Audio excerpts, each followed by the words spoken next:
all'inizio sì,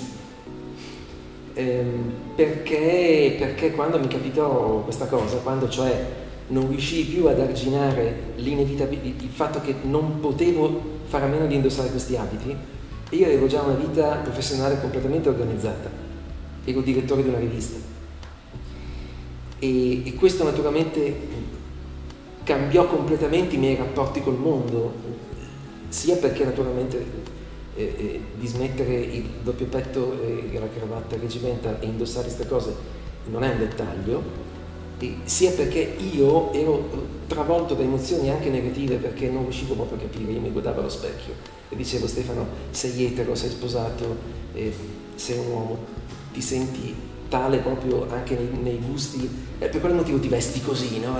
E questo mi mandava nella confusione. E quando una persona affronta l'ignoto ha paura e avendo paura diventa aggressiva. E quindi ero aggressivo e questo naturalmente si riverberava negativamente nei confronti degli altri, che a loro volta si chiedevano perché diavolo io fossi diventato così. Un circolo viziosissimo per cui si distrusse tutto, io dovetti azzerare tutto, avevo 39 anni, dovetti azzerare tutto. Tutto quello che avevo fatto in termini di investimento, di carriera, eccetera, puff, zero. E questo fu un danno. Lasciamo ai filosofi il compito di interrogarsi quanta colpa di questo danno fosse mia, per la mia aggressività da paura, e quanta colpa fosse degli altri, della loro immaturità civile. Poi in realtà la favorita, dopo, in parte perché sono diventato più sereno io, chiaramente essendomi studiato bene anche con l'aiuto della psicoterapia, in parte perché faccio il PR, io, cioè da giornalista pure semplice sono diventato un PR e naturalmente io non l'ho fatto per questo, ma ho dovuto rendermi conto che è stata questa conseguenza palese e importante.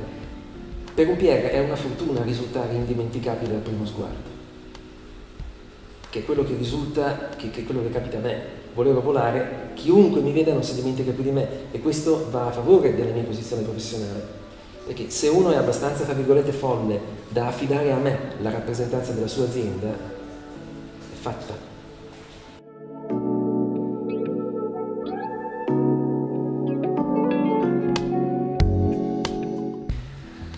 Questa è una domanda bellissima, è estremamente complesso.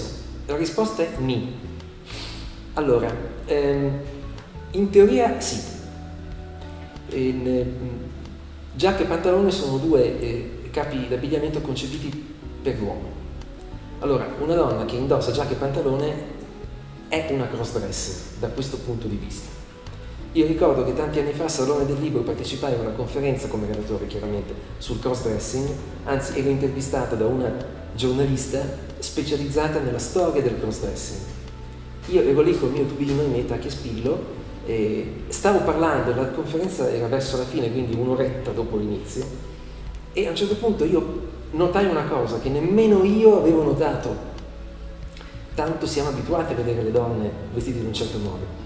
Presi il microfono e dissi alla platea, che non aveva notato neanche lei: vi rendete conto che siamo qui da un'ora a parlare di me cross-dresser perché giustamente c'ho il tubino ai tacchi, ma non ci rendiamo conto che su questo palco a essere cross-dresser siamo in due, la donna era in giacca nera e pantalone nero e camicia. È il numero in realtà che fa la percezione del cross-dresser. Di donne vestite così ce ne sono 9 su 10 oggi. Di uomini vestiti come me saremo, credo, in tutta Milano in 3 o giù di lì. Quindi il fatto che siamo in pochissimi, anzi siamo marginali statisticamente parlando, evidenzia la percezione di qualche cosa che appunto è marginale, quindi richiede una parola molto diversa da quelle che normalmente si usano per definire come uno è vestito. Però, per tornare alla tua domanda, anche no, una donna in giacca e pantalone può non essere definita cross-dresser. Perché? Perché a voler scendere nel dettaglio della definizione di cross-dresser è colui che si mette gli abiti dell'altro sesso, ma le giacche e i pantaloni che le donne indossano oggi sono giacche e pantaloni femminili, concepiti per un fisico femminile, non sono le giacche e pantaloni per un uomo. Poi io ho conosciuto donne che indossano giacche maschili o pantaloni maschili, però sono poche, la maggioranza sono giacche e pantaloni femminili.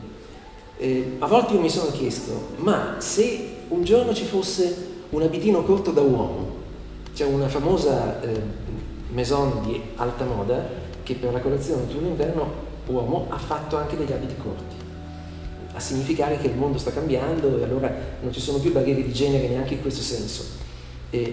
Idea fantastica. E io guardando quelle fotografie mi sono chiesto, questi sono abiti da uomo, cioè concepiti per un uomo. Li indosserei io, che amo e ho bisogno di sentirmi invece nei panni di una donna? Non lo so, non mi sono dato questa risposta, non sono stato capace di darmi questa risposta. Quindi parto semplicemente dal presupposto che io dal 2008 non ho più nulla di maschile nella guardaroba e mi va benissimo così. Introdurre un abito corto concepito per un fisico maschile sarebbe, come dire, deviare rispetto a questo percorso. Forse non me la sentirei. Ecco, questa è una nota personale per me.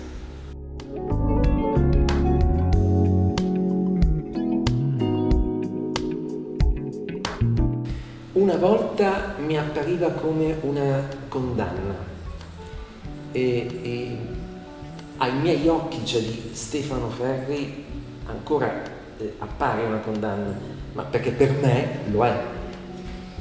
E l'errore che facevo, prima che la psicoterapia mi aprisse gli occhi, era di pensare che fosse una condanna per tutti gli uomini, cioè era trasportare me stesso negli altri, che è un meccanismo molto importante e funzionale alla conoscenza, nel senso che senza questo meccanismo nessuno conoscerebbe nulla, però è anche a volte inibente, nel senso che impedisce di capire le cose. Il mondo è zeppo di uomini, 99,99%, che tutti i giorni sono liberi di scegliere e scelgono volentieri, scientemente, consciamente, quello che per me sarebbe una galera. Ecco, ma per loro non lo è, questo è il punto. Diciamo che il grosso salto che la mentalità collettiva, non solo maschile, deve fare è pensare che i maschi non possono essere tutti quanti imbrigliati dentro quella categoria di abbigliamento, che veramente sentire comune dice che se non sei in giacca e pantaloni non sei un uomo, che è una stupidaggine, perché io sono un uomo eppure. Quindi non è vero che tutti gli uomini devono essere così per poter essere definiti uomini, e questo è l'errore culturale che si fa. Ci sono uomini, saremo anche in pochi e siamo in pochi, però ci sono uomini come me che sono uomini al 100% nonostante questo, così come ci sono donne al 100% nonostante le giacche e i pantaloni. Ecco, questo è il salto che bisogna fare.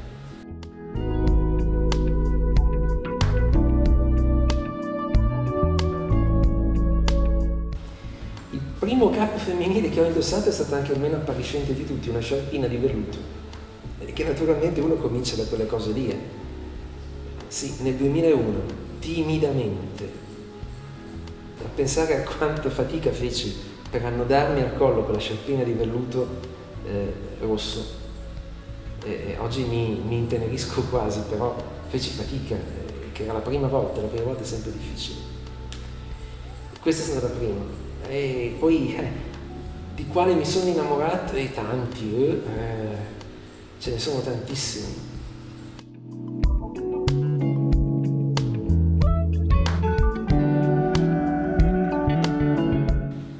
Questi alunni maschi che si sono presentati in gonna penso che sono molto, molto, molto migliori di me.